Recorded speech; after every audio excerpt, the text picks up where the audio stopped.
क्या आप जानते हैं कि किसी संख्या को अगर 0 से हम भाग देते हैं तो वो अपरिभाषित होता है। थोड़ा सा इसको समझिएगा। ऐसे अगर 8 को हम 2 से भाग देते हैं, 8 को 2 से भाग देते हैं तो आपका रिजल्ट आता है 4, 2 चौको 8। क्यों आता है? मान लो आपके पास 8 आम है।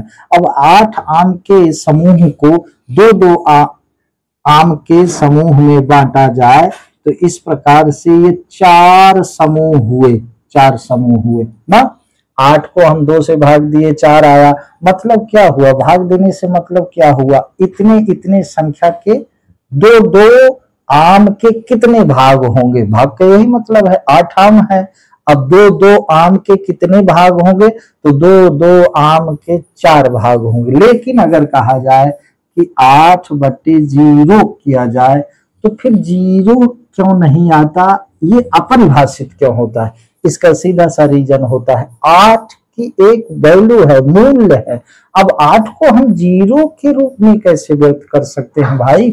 8 आम है तो उन 8 आम को हम 0 आम के समय में कैसे व्यक्त कर सकते हैं? कैसे हम 8 आम को 0 कैसे बना सकते हैं? ये असंभव है। इसीलिए किसी संख्या को जब 0 से डिवाइड किया जाता है, भाग दिया जाता है, तो उसमें लिखा रहता है अपरिभाषित। ये परिभाषित ही नहीं है क्योंकि 8 आम है, सामने है, दिख रहे हैं, रखे हैं। अब उनको 0 के समूह में कितने भाग में बांट दिए?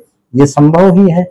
इसलिए किसी संख्या को 0 से जब भाग दिया जाता है तो वो अपरिभाषित माना जाता है, वो असंभव माना जाता है। आज बस इतना है।